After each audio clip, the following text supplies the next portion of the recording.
Welcome back to Man, the podcast where we tackle the tough questions of modern manhood and break down the barriers of traditional masculinity. I'm your host, Luigi, and today we're about to have a very real and raw conversation.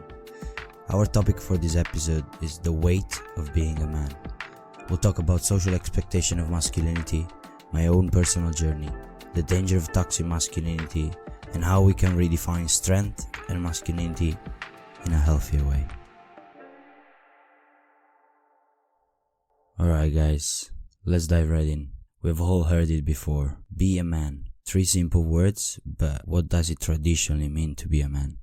Society paints a very specific picture of masculinity. Strong, tough, unemotional, stoic. We're expected to be the breadwinners, the protectors, the problem solver.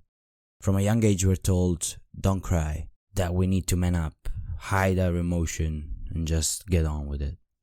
And then there's this pressure to always be in control, to have all the answers, to never show weaknesses. It's like there is these unwritten rules that as men, we need to be these unshakable pillars of strength, always ready to shoulder the world. But let's pause for a moment and think about this. Who decided these rules?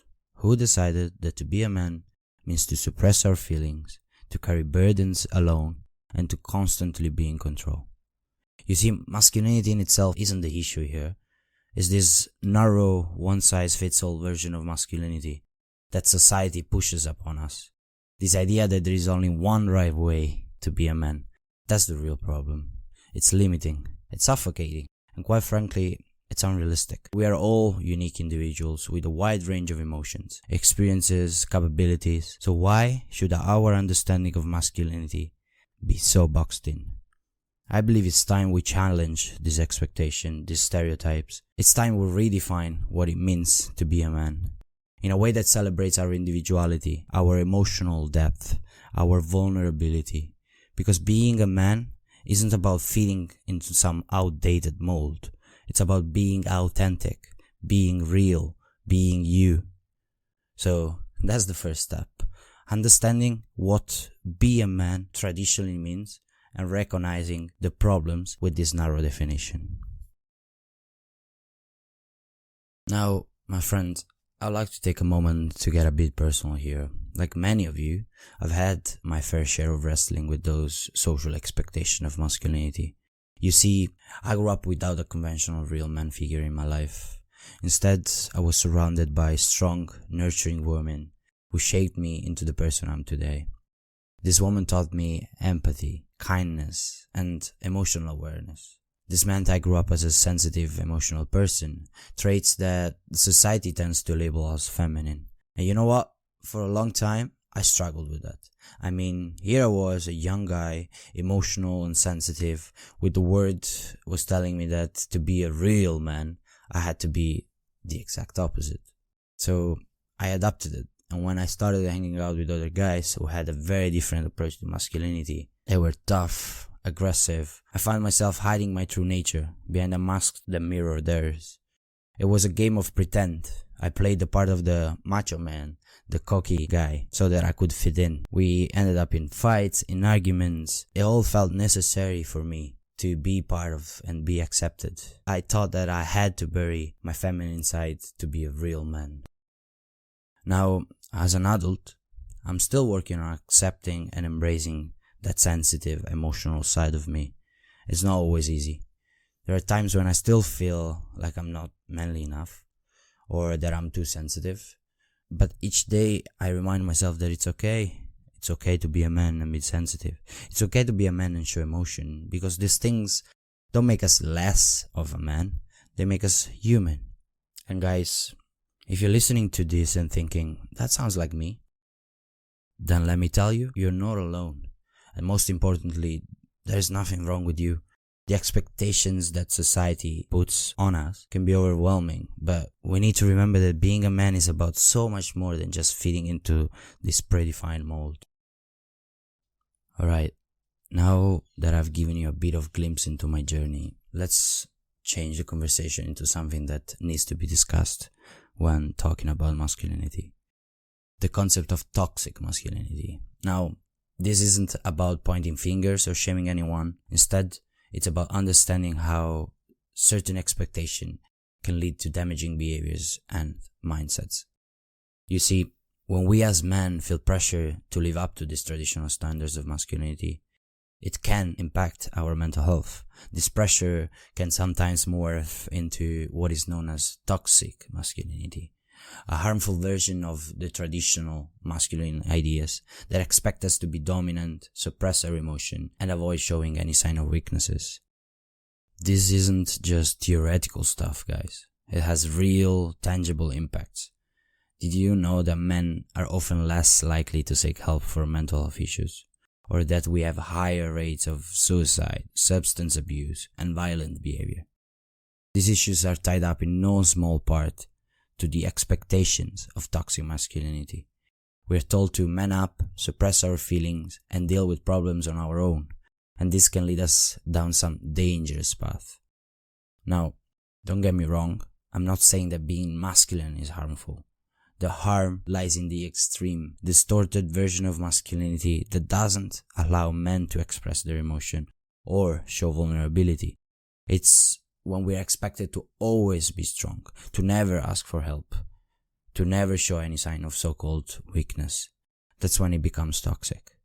And guys, I'll be the first to admit that I've had my runs in with this toxic mindset. In my quest to fit in, to be accepted, I adopted behaviors that were far from healthy. It was a constant battle between who I was and who I thought I needed to be. So I want us to understand the dangers of this toxic mindset and be able to recognize it in our lives. And once we do, we can start taking steps towards change. Now, it's important to talk about how we can redefine strength and masculinity. So let's start by talking about vulnerability. Vulnerability is often viewed as a sign of weakness, when in fact it takes real strength to be vulnerable, to show your authentic self, to express your emotions, to admit when you're wrong or when you need help. That's bravery. That's the real strength. I can tell you from personal experience that it's not easy. It requires us to confront our fears and insecurities.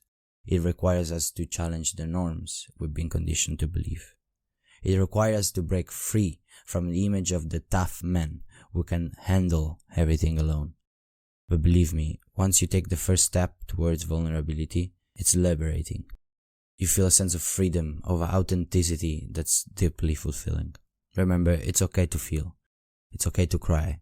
It's okay to ask for help. It's okay to be human. Being a man isn't about suppressing your emotion.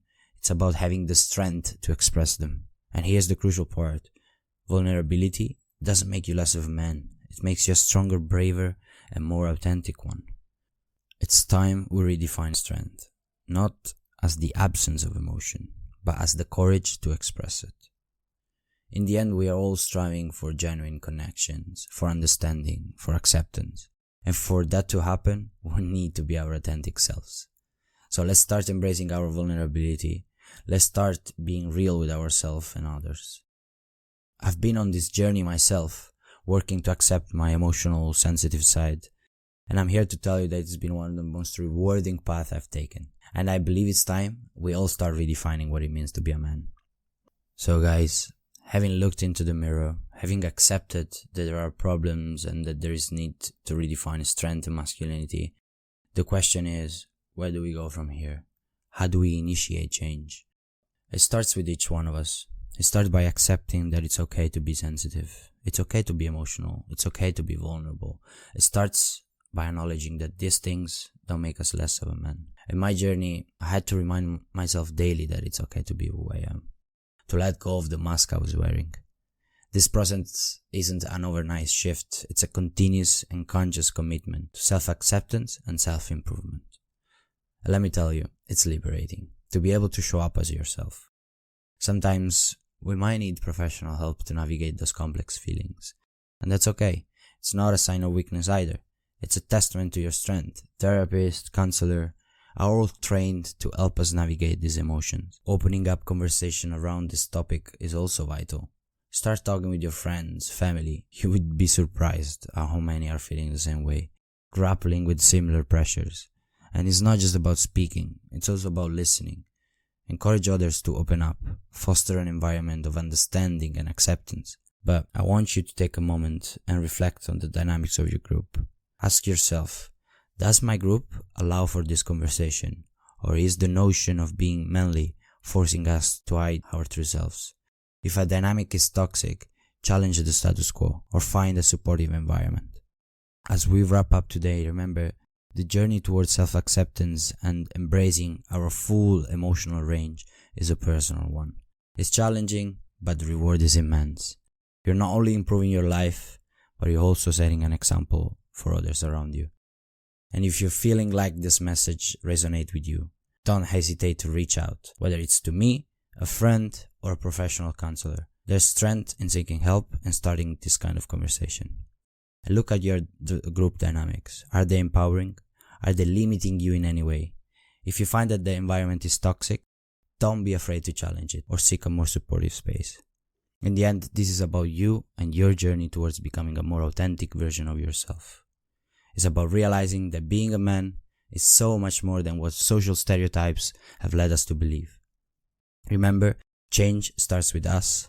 Let's continue to strive to be better, more understanding, more accepting, because that, my friend, is what real strengths look like. Thank you for joining me in this deep dive today. I would love to hear your thoughts and experiences on this topic. Share your stories with me on Instagram, and let's keep growing, one conversation at a time. Take care of yourself and each other.